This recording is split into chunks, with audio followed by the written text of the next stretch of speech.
slide នេះក៏យកបានដែរផ្ញើឲ្យបានទៀតនៅនេះស្អីក៏ជូនបងបានដែរកុំឲ្យតែរបស់ភៀវព្រោះយើងអត់ដឹងព្រោះភៀវខ្លះគេអត់ចង់ឲ្យអ្នកដទៃដឹងអញ្ចឹងណាបាទ privacy របស់គេយើងអត់អាចចេះទៅយករបស់គេទៅផ្ដេសផ្ដាស់ទេហើយបើសិនជាផុសវែនណាមិនបងរឿងតនេះនាំមកមុនហើយមានការអញ្ញាតពីគេអត់ការអញ្ញាតពេលណាំងទីយើងទៀត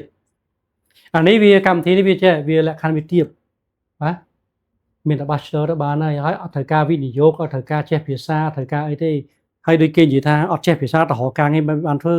ធម្មតាបងទៅប្រទេសគេអត់ចេះភាសាវាពិបាកជាងគេចេះហើយវិជ្ជាការពិតបងត្រូវទូស្គាល់ខ្លួនឯងដែរប៉ុន្តែសួរបងអង់គ្លេសចេះអត់បើចេះឲ្យចេះ stir ទៀតមិនបាច់តាក់បងទៅបើថាចេះ stir ព្រោះអត់ដឹងប្រើភាសាអីមែនទេបើទៅធ្វើ unskill បានតែ unskill វាអត់ពោវិសាបានតែបើបងចេះភាសាអង់គ្លេសអាចប្រើការបានអូខេ IELTS 5បើវាមានលក្ខខណ្ឌ point នេះត្រូវការ IELTS 5ចាំមកនេះយកនេះវាធូរវាអាចចេះបងប្អូនខ្លះគាត់ចេះភាសាល្មមឬក៏ពេលដែលគាត់មិនចេះតែដាក់គាត់ទៅរៀនគាត់រៀនតាម YouTube អីប្រើចេះប្រើចឹងតំបន់នោះគេមានសមាគមគេដែលប្រម៉ូទភាសាហើយអស់លុយឯងខ្លះអស់ក៏តិចដែរ1ម៉ោង1 euro 2 euro ទេហើយពេលក្រោយអាច claim បានទៀតខ្ញុំឆែកមើលវាអស់តិចចឹងបងប្អូនមួយឆ្នាំហើយកន្លះឆ្នាំអាចនិយាយបានទៅជួយការងារបានទេតាបាទអានេះវាលឿនបាទវាលឿនហើយបានមួយឆ្នាំឲ្យធ្វើការក្រៅមករកលុយបានដើរទៅសិនចិន29ប្រទេសបានអានេះ fast transfer to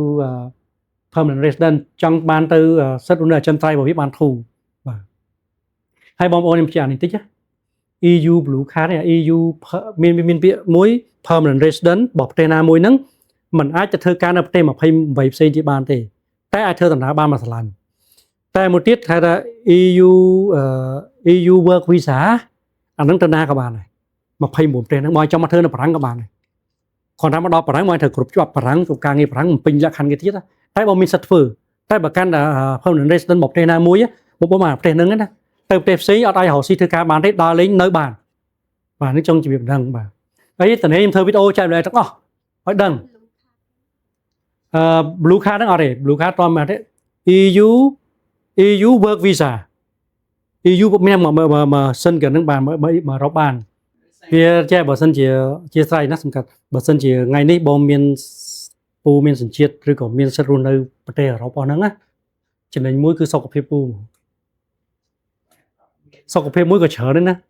ឥឡូវយើងមើលយើងបែកសាច់រឿងតិចយើងមើលទៅជីវភាពប្រចាំថ្ងៃយើងវិញណា